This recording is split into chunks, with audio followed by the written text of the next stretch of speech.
Welcome everyone to this edition of InfoTouch University Online. Today's topic is the handheld interface module.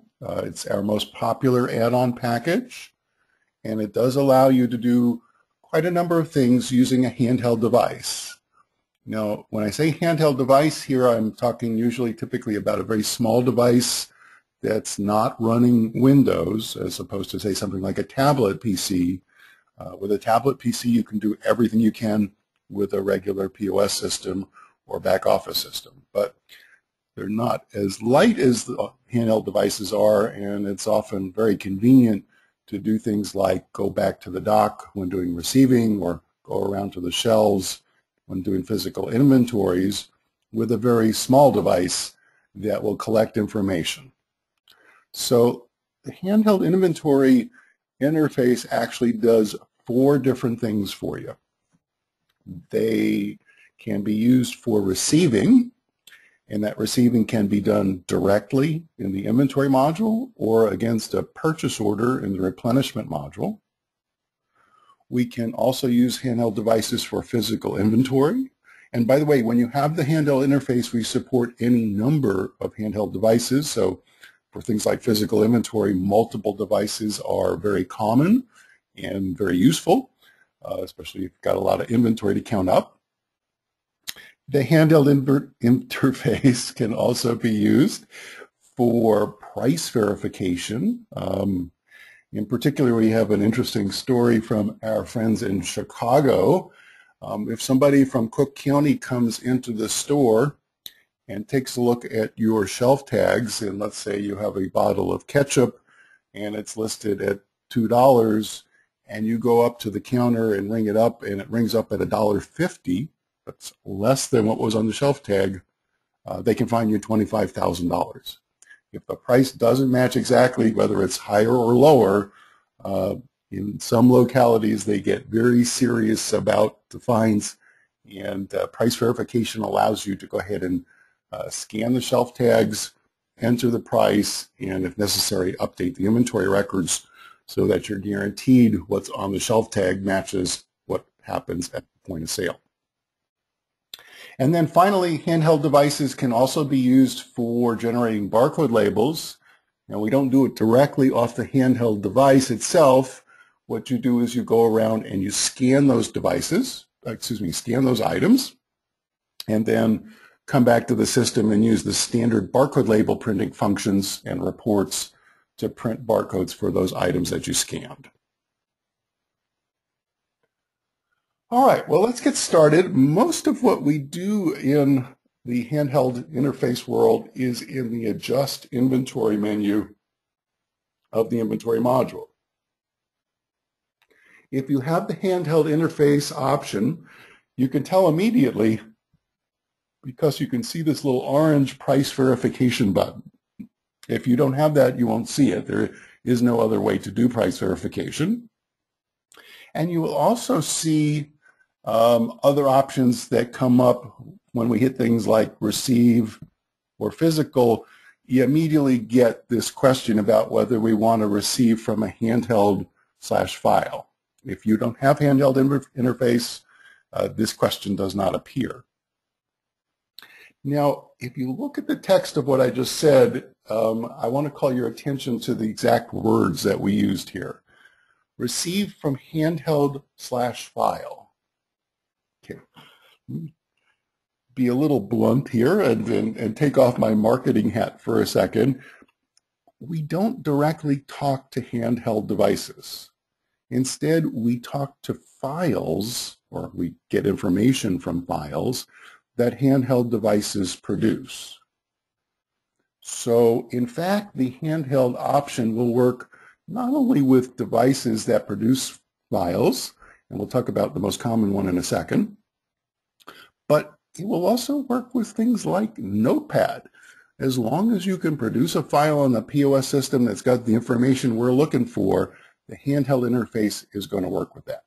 But of course, it's very convenient, again, to use one of these small devices to go back to the dock, for example, when you've got a new shipment coming in the door, and use it to collect the information and then produce the file. Now, we will work with any handheld device, literally any, that can produce a file that you, not us, you can get to the point of sale system. And the overwhelming favorite among InfoTouch resellers is the Metrologic Optimus. It is a very inexpensive device. It has plenty of memory for everything we want to do.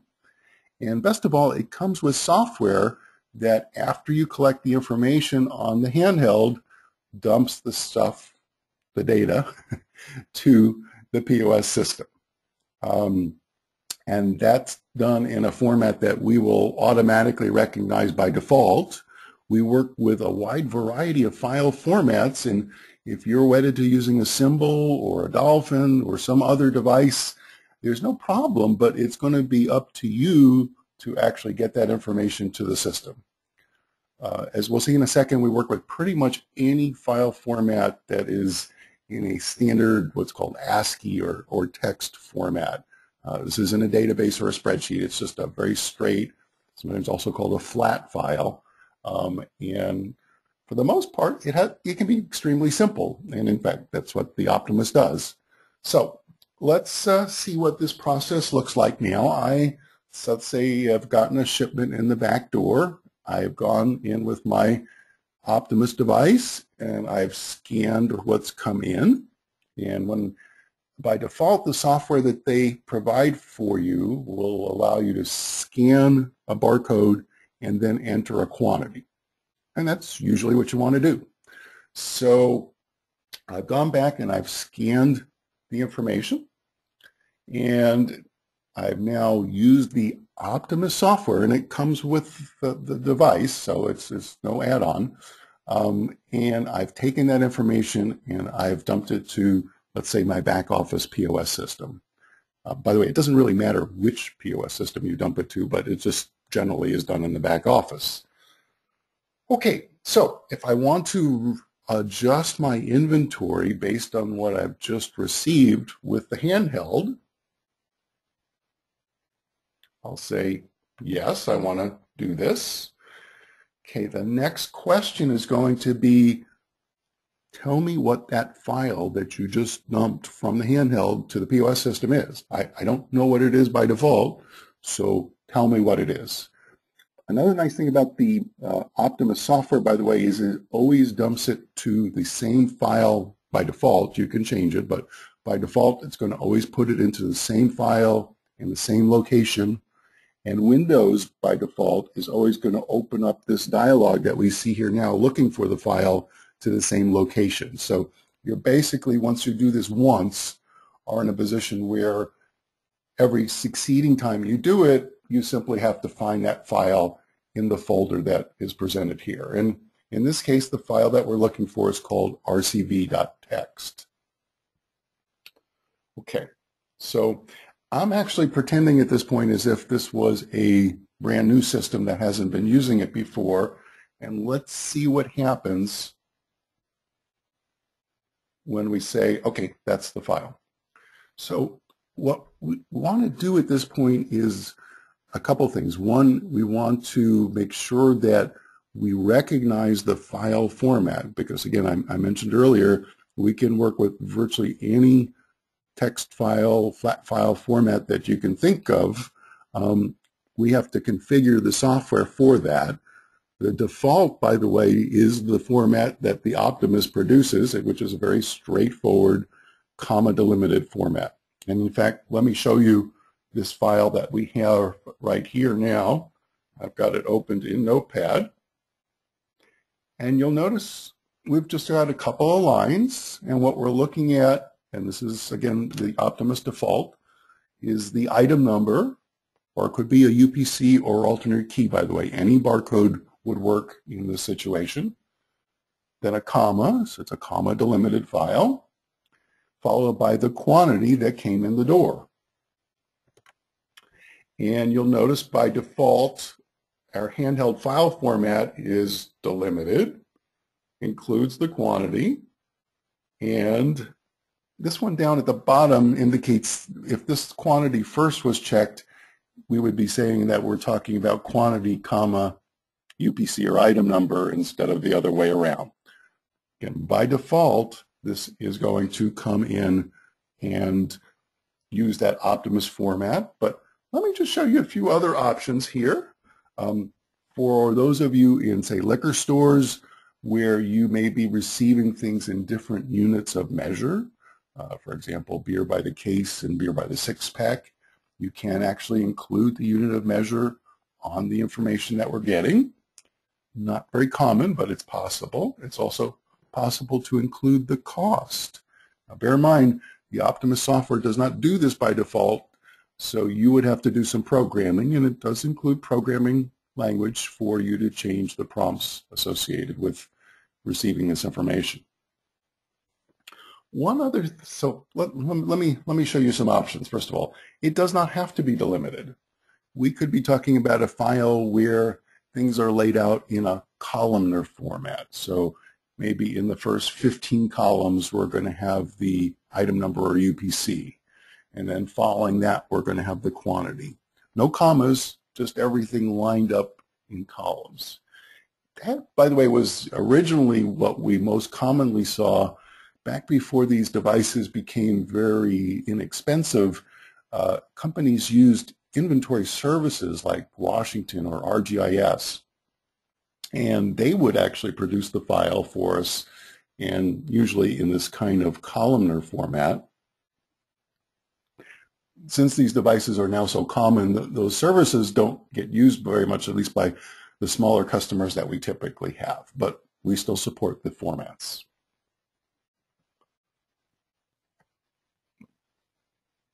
One other thing I want to call your attention to is the fact that there's something here called test mode. And this is typically something you use once or twice. It's a test. Once you get things in good shape, you're good to go. So if, for example, let me switch this back here to the delimited format.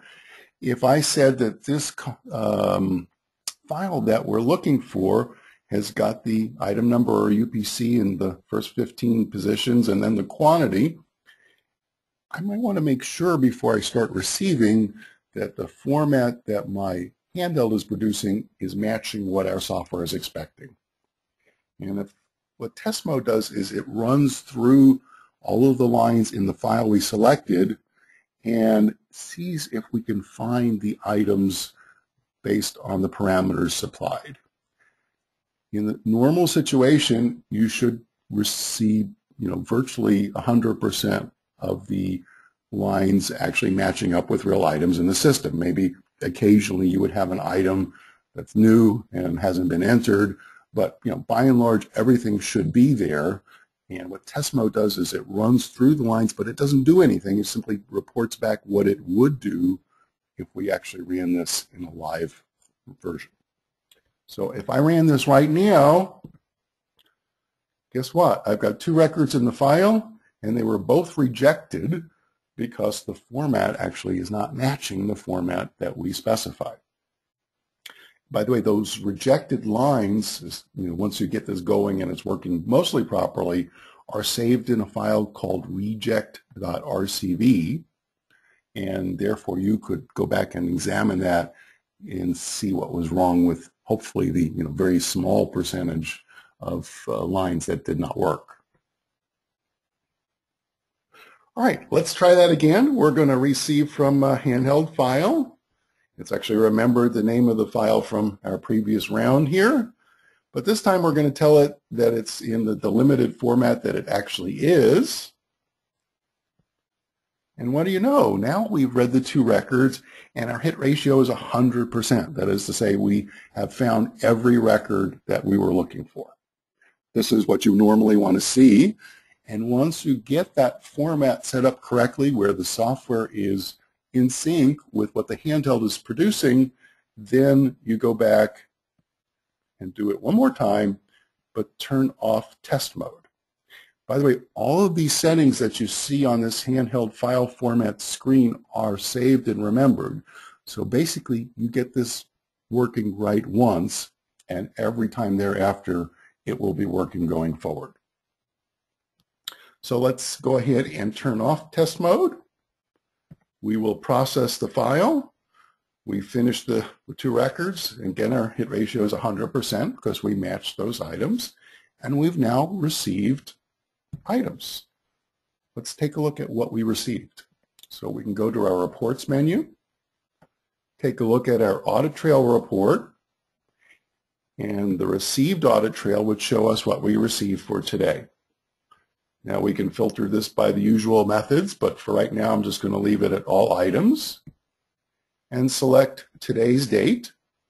So I'm going to get a report on everything I received today. And there is item number 378, which is some Jose Cuervo, and also some Coke Classics. We get to see the quantity received, the cost of goods sold, and the shipment value. Let's take a look at that text file again, which I still have opened. 378, quantity 10, 5788, quantity 5. And that's exactly what you see here on the screen. So the handheld interface allows you to receive those things manually, update the system. We automatically produce an audit trail report.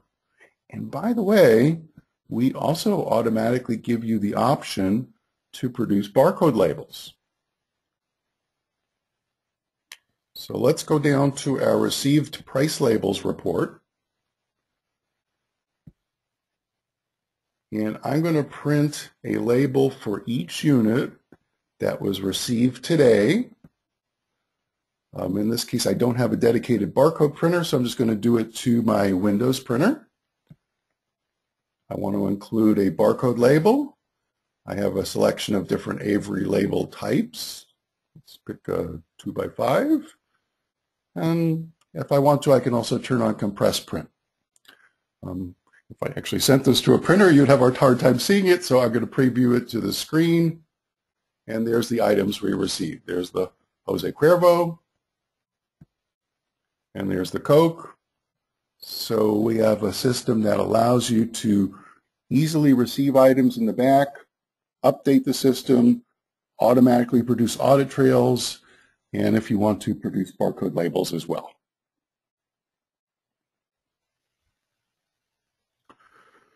Okay, let's talk next about the other most commonly used purpose for the handheld interface, and that's for physical inventory.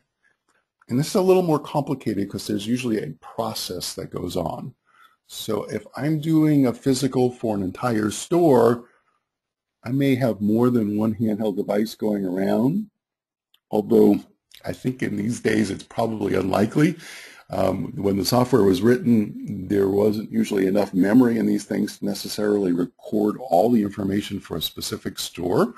So we actually wrote the software so that you could go through multiple passes with a handheld in order to do a physical.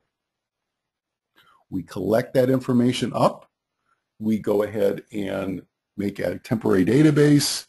And then when you're done, you can go ahead and update your inventory. And that can be done for the entire store, or we support what's called cycle counts. So you can count things, for example, in a specific department or a specific location within the store.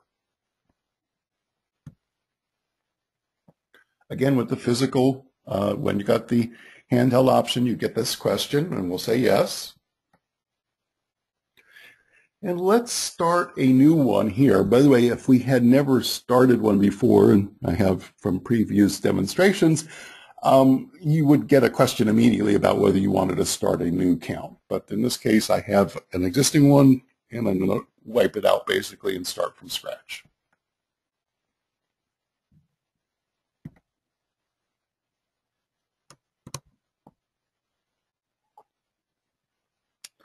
From there, the process is essentially the same as what we saw with receiving, except that we're expecting to go through multiple files coming from either one handheld doing many trips, or multiple handhelds, or some combination thereof.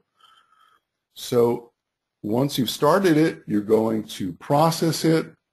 You're going to select the file. And I'm not going to bother to go through the whole thing because it looks exactly like the receiving side. I'll tell you what, actually, let's go ahead. I'm going to save this file back off again. By the way, when you do go through this receiving or physical process and you actually do update a file, we delete the, in this case, the rcv.txt or the phys.txt or whatever you might want to call it, so that you don't accidentally process it again. So let me save this off. Now there's that file up there. And it's typically going to be in the same format as in the on the receiving side. However, that's up to you. We will support different formats for physicals versus receiving, and we will save each of them separately. So we'll go ahead and process this file. Again, it found every record in there. We could go ahead and now process files again. Go ahead and save this off one more time.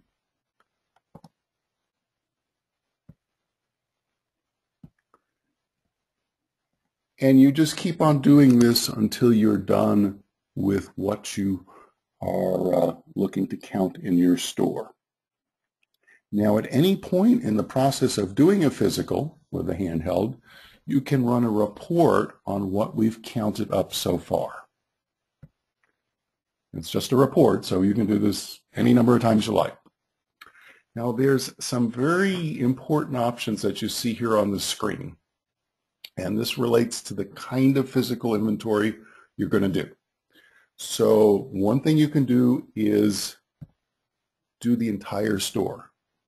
Okay, and the purpose of these options that we're looking at here, we've got update all inventory, update only inventory counted, update inventory by location or by department. The purpose of these options is actually to decide what to do to items that are not counted. So if we count up quantity 10 of item number 378, we know we've got 10 of item number 378. If we count up none of item number 379, what do we do to that when it's over? Well, if I'm counting up the whole store, I want to zero out that quantity on hand, if there is any, for that item, because we went through the store, we counted everything up, and it wasn't there. So if we had any quantity on hand, somebody probably stole it. And we want to record that and have audit trails that we lost inventory and inventory value. On the other hand, if I'm only counting up certain parts of the store, that may not be a problem. So if I'm counting up all the things on aisle 2 and item number 379 is on aisle 3, then, well, I'm just going to leave it alone when I go ahead and finish this out. I don't really care anymore because I'm not counting up the location that item number 379 is in. Similarly, we could do this by department. Maybe I'm counting up all of my beers. Okay, well, if item 379 is wine, then I don't care the fact that I didn't count it. So what we're allowing you to do here, and you do need to decide this up front, is are you counting up the whole store? Are you counting up a specific location or a specific department? There's one other option here which says basically only update the inventory counted. If I didn't count it, I'm just going to leave it alone.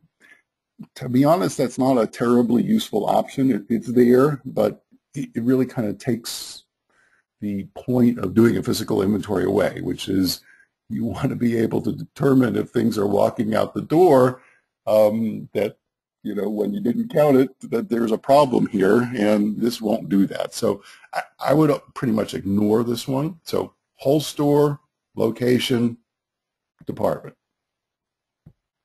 So let's say we're doing the whole store, and we've got some report options here.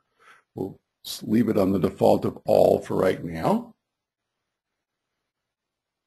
And what we're looking at is a report that's got the several thousand items in this liquor store, and it's taken a little bit to build up.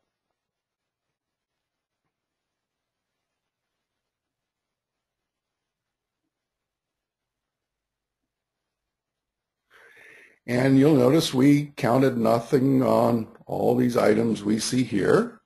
But if we get down to item number 378, that's that Jose Cuervo that we received twice. There's a quantity of 20.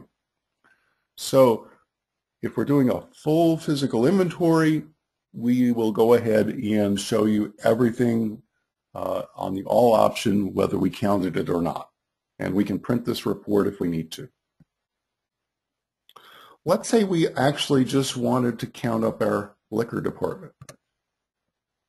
Okay, now we're going to get a somewhat smaller report because all the non-liquor items are not showing up.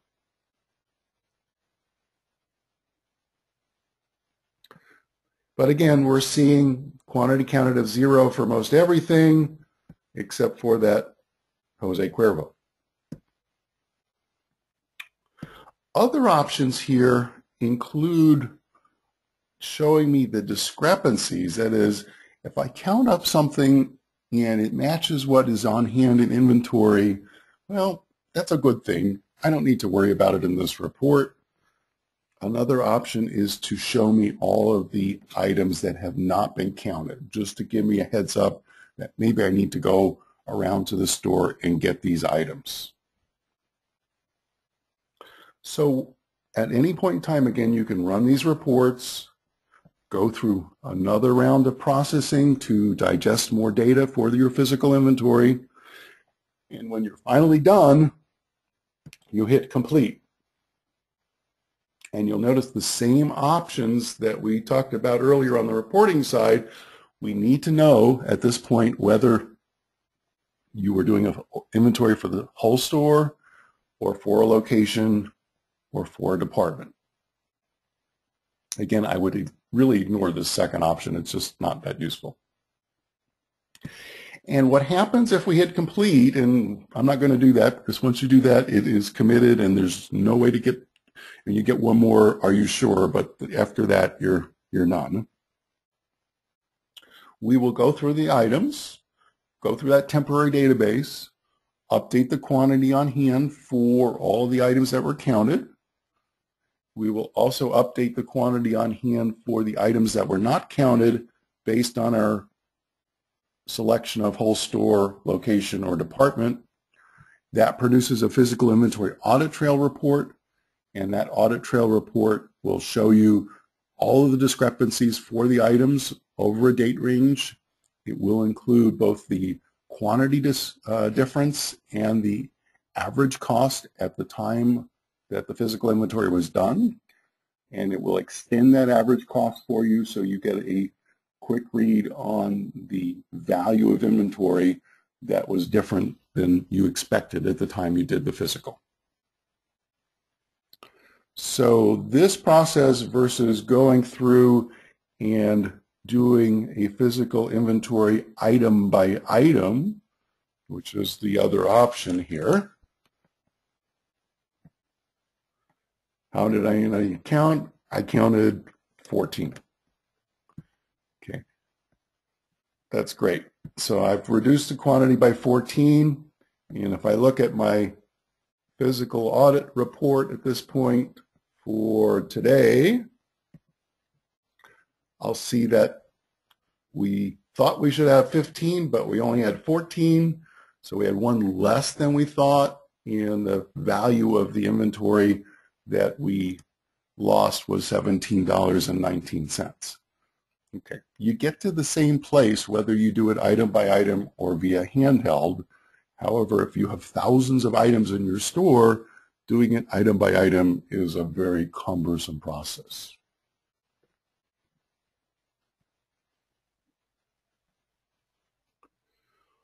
Okay, let's go to price verification. And again, let's just talk to this one. We're going to be looking for a file. The file in this case is going to have a slightly different format because instead of looking for a barcode, item number UPC, and a quantity, we're looking for that barcode and a price.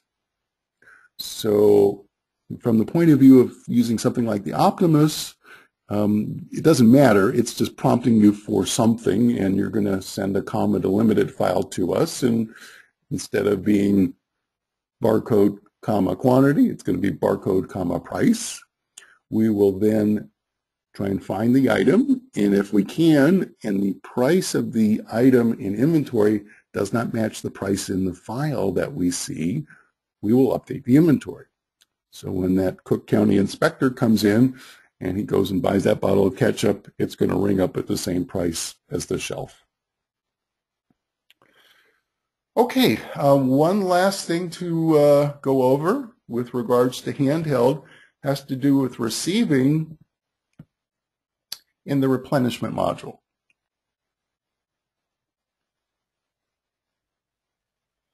This will take a second or two to load.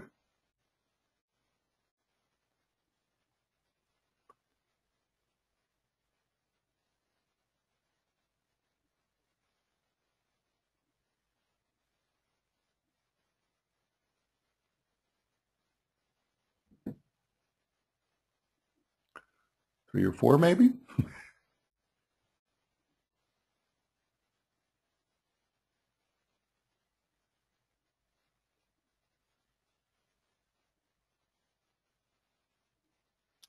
All right, here we are coming into the replenishment module. Let's start off and make a purchase order. We're going to make a purchase order from vendor number 1. And not coincidentally, we are going to order some of item number 378. Let's say I order, look at that file again. Oops. I lost the file, huh? All right.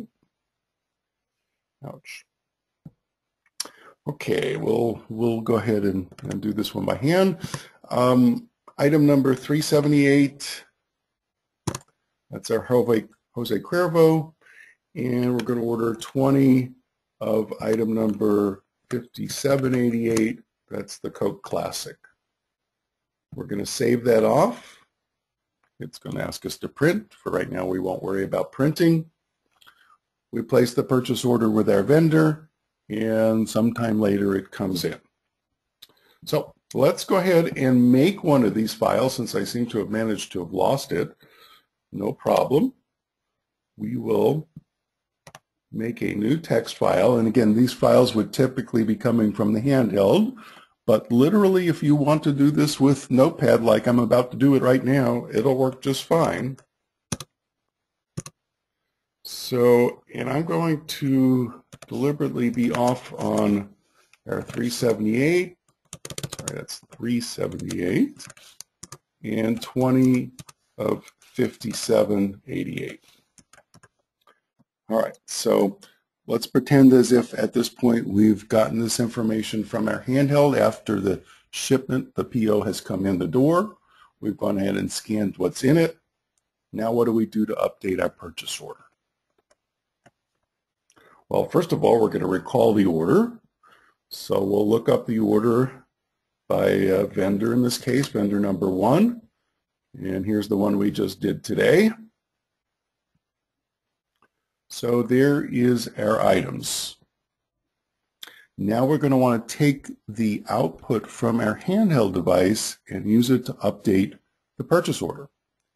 The best way to do this is to use something called receiving by exception.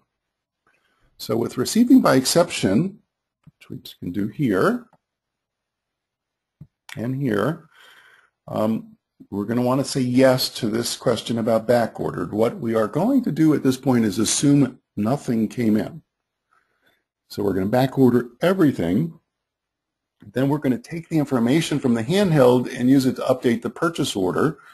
And so we'll know exactly what came in, and anything that did not is back ordered. Again, with this option, receive from the handheld, you bet. Okay, we haven't done this in this module before, so I'm going to have to actually find the folder where we're keeping this stuff. And in my case, it happens to be here. Again, by the way, Windows remembers this per application. The replenishment module is a different application as far as Windows is concerned from the inventory module, so that's why it's not automatically opening up to the correct folder. There's the rcv.txt file. Again, we're going to get a question about the format of this. A little less options here on the purchase order side. We don't allow things like units of measure because purchase orders don't know about units of measure. Oops. Okay, well, let's see here. We did this a bit wrong, so let's clear out the order. Let's try it one more time, see if we can get this right.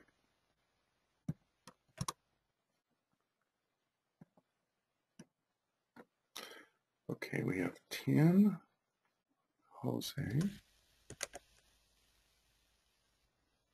Oh, I've got this backwards. Okay, so 378,9, and those are, I put the quantity first rather than the item number. That is not correct, so it didn't work very well. And let's receive by exception. Let's just be on the safe side here. Let's run this in test mode first to make sure I didn't make another mistake. Finish 2 records, test mode, that's good. All right, we'll try again.